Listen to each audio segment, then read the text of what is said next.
PSC പോലെയുള്ള മത്സര പരീക്ഷകളിൽ ചോദിക്കാൻ സാധ്യതയുള്ള ഒരു ടോപ്പിക്കാണ് നമ്മളിവിടെ ചർച്ച ചെയ്യുന്നത്. അതായത് ഇന്ത്യൻ ഡ്രൈവിംഗ് ലൈസൻസ് വെച്ചുകൊണ്ട് നമുക്ക് 21 രാജ്യങ്ങളിൽ വാഹനം ഓടിക്കാം. അത് ഏതൊക്കെ? ഇപ്പൊ പരീക്ഷയ്ക്ക് വേണമെങ്കിൽ ഈ തരത്തിൽ ഒരു ചോദ്യം ചോദിച്ചിട്ട് ഇതിലേതാണ് ഇന്ത്യൻ ഡ്രൈവിംഗ് ലൈസൻസ് ഉപയോഗിച്ചുകൊണ്ട് വാഹനം ഓടിക്കാൻ പറ്റുന്ന രാജ്യം എന്ന് ചോദിക്കുമ്പോൾ ആ ഓപ്ഷനിൽ ഒരെണ്ണം കാണും അല്ലെ? അത് നമ്മളെടുത്ത് എഴുതേണ്ടതായിട്ട് വരും.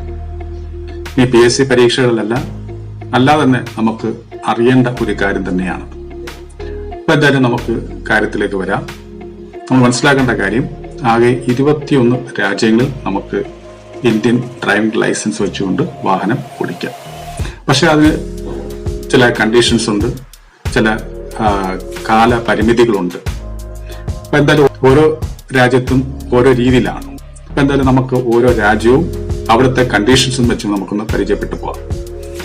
ആദ്യം തന്നെ നമുക്ക് ജർമ്മനി, ആദ്യത്തെ രാജ്യമായിട്ട് നമ്മൾ പറയുന്നത് ജർമ്മനിയാണ്. അപ്പോൾ ജർമ്മനിയിൽ നമുക്ക് ഈ പറയുന്ന ഇന്ത്യൻ ഡ്രൈവിംഗ് ലൈസൻസ് വെച്ച് വാഹനം ഓടിക്കാം. അത് എത്ര നാൾ വരെയാണ്?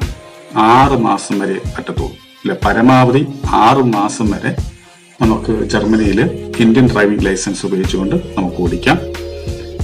നമ്മൾ മനസ്സിലാക്കേണ്ട കാര്യം, നമ്മുടെ കയ്യിലിരിക്കുന്ന ഡ്രൈവിംഗ് ലൈസൻസ് എന്തായിരിക്കണം?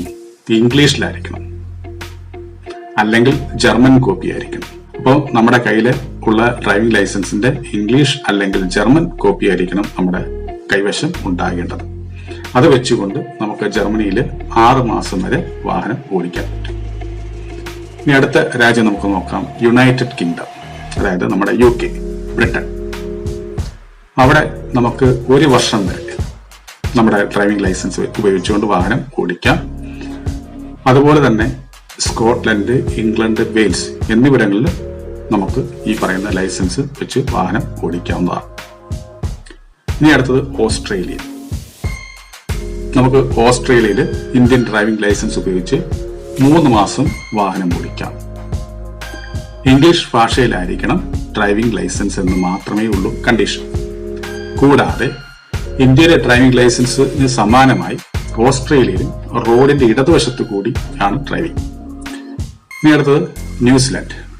ന്യൂസിലാൻഡിലും നമുക്ക് 1 വർഷം വരെ നമ്മുടെ ഡ്രൈവിംഗ് ലൈസൻസ് വെച്ച് വാഹനം ഓടിക്കാം. ഓക്കെ, അപ്പൊ ആ ഒരു കണ്ടീഷനാണുള്ളത് അവിടെ. ഇനി അടുത്തത് സ്വിറ്റ്സർലൻഡാണ്. സ്വിറ്റ്സർലൻഡിൽ നമുക്ക് 1 വർഷം, അവിടെയും 1 വർഷം തന്നെയാണ് സ്വിറ്റ്സർലൻഡിലും. അവിടെ പ്രത്യേകം വെച്ച് കഴിഞ്ഞാൽ വാഹനം വാടകയ്ക്കെടുത്ത് നമുക്ക് ഓടിക്കാം. ഈ 1 വർഷത്തേക്ക് നമ്മുടെ ഡ്രൈവിംഗ് ലൈസൻസ് ഉപയോഗിച്ച് വേറൊരു വാഹനം വാടകയ്ക്കെടുത്ത് നമുക്ക് സ്വിറ്റ്സർലൻഡിൽ ഓടിക്കാം. ഇനി അടുത്തത് സൗത്ത് കൊറിയ. സൗത്ത് കൊറിയയിലും നമുക്ക് 1 വർഷം വരെ നമുക്ക് ഇന്ത്യൻ ഡ്രൈവിംഗ് ലൈസൻസ് ഉപയോഗിച്ച് വാഹനം ഓടിക്കാം. അവിടുത്തെ ഒരു കണ്ടീഷൻ ഉണ്ട്, ഇംഗ്ലീഷിലുള്ള ഡ്രൈവിംഗ് ലൈസൻസ് ആയിരിക്കണം. അതാണ് അവിടുത്തെ ഒരു കണ്ടീഷൻ. അവിടെ ഇംഗ്ലീഷ് കോപ്പി ആയിരിക്കണം വേണ്ടുന്നത്. ഇനി അടുത്തത് സ്വീഡൻ. സ്വീഡനിൽ എന്താണ്, വാഹനം അങ്ങനെ ഓടിക്കണമെങ്കിൽ നമ്മുടെ ഡ്രൈവിംഗ് ലൈസൻസ് ഇംഗ്ലീഷിലോ സ്വീഡിഷിലോ ജർമ്മനിലോ ഫ്രഞ്ചിലോ നോർവീജിയനിലോ ആയിരിക്കണം. ഈ പറയുന്ന ഏതെങ്കിലും ഒരു ഭാഷയിലോ ആയിരിക്കണം. ഏതൊക്കെയാ? ഇംഗ്ലീഷില്, അല്ലെങ്കിൽ സ്വീഡിഷ്, അല്ലെങ്കിൽ ജർമ്മൻ, അല്ലെങ്കിൽ ഫ്രഞ്ച്, അല്ലെങ്കിൽ നോർവീജിയൻ. അപ്പം ഇവിടെ 1 വർഷം വരെ നമുക്ക് ഓടിക്കാം. ഈ ഒരു അവസ്ഥയിൽ, ഈ ഒരു കണ്ടീഷനിൽ നമുക്ക് 1 വർഷം നമുക്ക് നമ്മുടെ ഇന്ത്യൻ ഡ്രൈവിംഗ് ലൈസൻസ് ഉപയോഗിച്ച് ഓടിക്കാം. ഇത് സിംഗപ്പൂരാണ്. സിംഗപ്പൂരിൽ 1 വർഷം വരെ നമുക്ക് ഇന്ത്യൻ ഡ്രൈവിംഗ് ലൈസൻസ് ഉപയോഗിച്ച് വാഹനം ഓടിക്കാം. അതുമല്ല, നമ്മുടെ ലൈസൻസിന്റെ കോപ്പി ഇംഗ്ലീഷിൽ ആയിരിക്കണം. ഇനി അടുത്ത് ഹോങ്കോങ്. ഹോങ്കോങ്ങില് നമ്മുടെ ഇന്ത്യൻ ഡ്രൈവിംഗ് ലൈസൻസ് ഉപയോഗിച്ച് 1 വർഷം വരെ വാഹനം ഓടിക്കാം. അപ്പോൾ ഹോങ്കോങ്ങിൽ 1 വർഷം വരെ നമുക്ക് എന്ത് ചെയ്യാം? നമ്മുടെ ഇന്ത്യൻ ഡ്രൈവിംഗ് ലൈസൻസ് ഉപയോഗിച്ച് നമുക്ക് വാഹനം ഓടിക്കാം. ഇനി അടുത്ത് മലേഷ്യ. മലേഷ്യയിൽ നമ്മൾ വാഹനം ഓടിക്കണമെങ്കിൽ നമ്മുടെ ഇന്ത്യൻ ഡ്രൈവിംഗ് ലൈസൻസിന്റെ ഇംഗ്ലീഷിലോ അല്ലെങ്കിൽ മാലയ ഭാഷയിലോ ഉള്ള ഒരു കോപ്പി ആയിരിക്കണം കൈവശം ഉണ്ടാകേണ്ടത്. പിന്നെ വേറൊരു പ്രത്യേകത എന്ന് വെച്ച് കഴിഞ്ഞാൽ, നമ്മുടെ ഈ ലൈസൻസ് മലേഷ്യയിലെ ഇന്ത്യൻ എംബസി പരിശോധിക്കേണ്ടതായിട്ടുണ്ട്. ഇനി അടുത്തത് യുണൈറ്റഡ് സ്റ്റേറ്റ്സ് ഓഫ് അമേരിക്ക. അമേരിക്കയിൽ നമുക്ക് 1 വർഷം നമുക്ക് എന്ത് ചെയ്യാൻ പറ്റും? നമ്മുടെ ഇന്ത്യൻ ഡ്രൈവിംഗ് ലൈസൻസ് വെച്ച് നമുക്ക് വാഹനം ഓടിക്കാൻ പറ്റും. അതും നമ്മുടെ ലൈസൻസ് ഇംഗ്ലീഷിലായിരിക്കണം നമ്മുടെ കൈവശം വെക്കേണ്ടത്. ഇനി ഫ്രാൻസ്, അടുത്തത് ഫ്രാൻസ് ആണ്. ഫ്രാൻസിൽ 1 വർഷം വരെ ഇന്ത്യൻ ഡ്രൈവിംഗ് ലൈസൻസ് ഉപയോഗിച്ച് വാഹനം ഓടിക്കാം. എന്നാൽ മനസ്സിലാക്കേണ്ട കാര്യം, ഇന്ത്യൻ ഡ്രൈവിംഗ് ലൈസൻസിന്റെ ഫ്രഞ്ച് ഭാഷയിലുള്ള കോപ്പി ആയിരിക്കണം കൈവശം ഉണ്ടായിരിക്കേണ്ടത്. ഇനി അടുത്തത് സ്പെയിൻ. സ്പെയിനിലും നമുക്ക് ഇന്ത്യൻ ഡ്രൈവിംഗ് ലൈസൻസ് ഉപയോഗിച്ച് വാഹനം ഓടിക്കാം. അത് 6 മാസം വരെ നമുക്ക് വാഹനം ഓടിക്കാം. അവിടെയും നമുക്ക് വാഹനം വാടകയ്ക്കെടുത്ത് ഓടിക്കാനും സാധിക്കും. ഇനി അടുത്ത് ഭൂട്ടാൻ.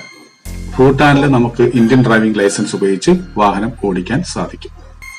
അതും 1 വർഷം വരെ നമുക്ക് ഭൂട്ടാനിൽ ഈ പറയുന്ന നമ്മുടെ ഇന്ത്യൻ ലൈസൻസ് വെച്ച് ഓടിക്കാം. ഇനി അടുത്ത ഫിൻലൻഡ് ആണ്. ഫിൻലൻഡിൽ 1 വർഷം വരെ ഇന്ത്യൻ ഡ്രൈവിംഗ് ലൈസൻസ് ഉപയോഗിച്ച് വാഹനം ഓടിക്കാൻ സാധിക്കും. എന്നാൽ ഹെൽത്ത് ഇൻഷുറൻസ് നിർബന്ധമാണ്. അല്ലെ, ഫിൻലൻഡിന്റെ കണ്ടീഷൻ എന്താണ്? അവിടെ ഹെൽത്ത് ഇൻഷുറൻസ് നിർബന്ധമാണ്. ഇനി അടുത്ത മൗറീഷ്യസ്. മൗറീഷ്യസിൽ ഇന്ത്യൻ ഡ്രൈവിംഗ് ലൈസൻസ് ഉപയോഗിച്ച് വാഹനം ഓടിക്കാം. അത് 1 ദിവസം മാത്രമേ പറ്റത്തുള്ളൂ. ഓക്കെ, അപ്പൊ മൗറീഷ്യസിൽ 1 ദിവസം മാത്രമേ നമ്മുടെ ഇന്ത്യൻ ഡ്രൈവിംഗ് ലൈസൻസ് വെച്ച് ഓടിക്കാൻ പറ്റൂ. ചില പരീക്ഷയ്ക്ക് ചോദിക്കാം, 1 ദിവസം മാത്രം ഇന്ത്യൻ ഡ്രൈവിംഗ് ലൈസൻസ് ഉപയോഗിച്ചുകൊണ്ട് വാഹനം ഓടിക്കാൻ അനുവാദമുള്ള രാജ്യം ഏതാണ്? മൗറീഷ്യസ്. ഓക്കെ, അപ്പൊ മൗറീഷ്യസിൽ ഇന്ത്യൻ ഡ്രൈവിംഗ് ലൈസൻസ് ഉപയോഗിച്ച് 1 ദിവസം മാത്രം നമുക്ക് ഓടിക്കാം. ഇനി അടുത്ത് ഇറ്റലി. ഇറ്റലിയിൽ ഇന്ത്യൻ ഡ്രൈവിംഗ് ലൈസൻസ് ഉപയോഗിച്ച് വാഹനം ഓടിക്കാം. എന്നാൽ അത് ഇന്റർനാഷണൽ ഡ്രൈവിംഗ് പെർമിറ്റിന് ഒപ്പമായിരിക്കണം. ഇനി അടുത്തത് അയർലൻഡ് ആണ്. അപ്പം അയർലൻഡിലും നമുക്ക് എന്ത് ചെയ്യാൻ പറ്റും? നമ്മുടെ ഇന്ത്യൻ ഡ്രൈവിംഗ് ലൈസൻസ് വെച്ച് ഓടിക്കാം. അവിടെ 1 വർഷമാണ് അതിന്റെ പരമാവധി കാലാവധി. ഇനി അടുത്തത് നോർവേ. നോർവേയിലും ഇന്ത്യൻ ഡ്രൈവിംഗ് ലൈസൻസ് ഉപയോഗിച്ച് 3 മാസം വരെ വാഹനം ഓടിക്കാം. അപ്പൊ നോർവേയിൽ 3 മാസം വരെ നമ്മുടെ ഇന്ത്യൻ ഡ്രൈവിംഗ് ലൈസൻസ് ഉപയോഗിച്ച് ഓടിക്കാം. ഇനി അടുത്തത് ഐസ്ലാൻഡ്. അപ്പൊ ഐസ്ലാൻഡിൽ ഇന്ത്യൻ ഡ്രൈവിംഗ് ലൈസൻസ് ഉപയോഗിച്ച് വാഹനം ഓടിക്കാം. പക്ഷെ അവിടെ ഒരു കണ്ടീഷൻ ഉണ്ട്. എന്തായിരിക്കണം? ഇംഗ്ലീഷിലുള്ള ഡ്രൈവിംഗ് ലൈസൻസ് ആയിരിക്കണം. ഓക്കെ, അവിടെ നമുക്ക് 1 വർഷം ഇത്തരത്തിൽ നമുക്ക് വാഹനം ഓടിക്കാം. ഇനി അടുത്തത് കാനഡ. കാനഡയിലും ഇന്ത്യൻ ഡ്രൈവിംഗ് ലൈസൻസ് ഉപയോഗിച്ച് വാഹനം ഓടിക്കാം. അവിടെ 2 മാസം വരെയാണ്. ഓക്കെ, 2 മാസം വരെ നമുക്ക് ഇന്ത്യൻ ഡ്രൈവിംഗ് ലൈസൻസ് ഉപയോഗിച്ച് വാഹനം ഓടിക്കാവുന്നതാണ്. അപ്പം ഈ 21 രാജ്യങ്ങളിൽ നമുക്ക് അവരുടെ ചില കണ്ടീഷൻസ് ഉണ്ട്. അതിനനുസരിച്ച് നമ്മുടെ ഡ്രൈവിംഗ് ലൈസൻസ് വെച്ച്, ഇന്ത്യൻ ഡ്രൈവിംഗ് ലൈസൻസ് വെച്ച് നമുക്ക് വാഹനം ഓടിക്കാവുന്നതാണ്. ഇതുപോലെ വ്യത്യസ്തമായിട്ടുള്ള പൊതുവിജ്ഞാനവുമായി ഇനിയും വരാം. അപ്പോൾ എല്ലാവർക്കും നല്ലൊരു വിജയം ആശംസിച്ചുകൊണ്ട് നിർത്തുന്നു. നന്ദി, നമസ്കാരം. സുജേഷാണ്, കണ്ണൂരിലാണ്. സാറിന്റെ ക്ലാസ് ഞാൻ കൃത്യമായിട്ട് അറ്റൻഡ് ചെയ്തിട്ടുണ്ടായിരുന്നു. ഒക്കെ ഒരു ബുക്ക് എടുത്ത് എല്ലാം നോട്ട് ചെയ്ത് വെച്ചിട്ടുണ്ടായിരുന്നു. നല്ല സൂപ്പർ ക്ലാസ് ആയിരുന്നു. അതിൻ്റെ അകത്ത് ആക്റ്റീവ് വോയിസ്, പാസീവ് വോയിസ്, അതുപോലെ റിപ്പോർട്ടഡ് സ്പീച്ച്, അതുപോലെ ഓക്സിലറി വേർബ്സ് ഒക്കെ നന്നായിട്ട് മനസ്സിലായി. നല്ല സിമ്പിൾ ആയിട്ട് തന്നെയാണ് സാറ് ക്ലാസ് എടുത്ത് തന്നത്. ഒരു കോൺഫിഡൻസ് കിട്ടി. ഇപ്പോൾ ഒരു എക്സാം അറ്റൻഡ് ചെയ്യാൻ വേണ്ടിയിട്ടൊരു ഇംഗ്ലീഷിന്റെ എക്സാം അറ്റൻഡ് ചെയ്യാൻ ഒരു കോൺഫിഡൻസ് കിട്ടി. എന്തായാലും സൂപ്പർ ക്ലാസ് ആയിരുന്നു. അതിൽ ഈ കുറച്ച് എന്താ പറയുക, നമ്മളെ കൺജങ്ഷൻസ് ഉണ്ടല്ലോ, ഓൾദോ യെറ്റ് എന്നൊക്കെ പറഞ്ഞാൽ അതിന്റെ ഒരു ചെറിയൊരു ഡൗട്ട് ഉണ്ട് സാർ. അതിന്റെ ഒരു ക്ലാസ്സും കൂടി കിട്ടിയിട്ടുണ്ടെങ്കിൽ വലിയ ഉപകാരം. അല്ലെങ്കിൽ അതിന്റെ ലിങ്ക് അയച്ചു തന്നാലും മതി.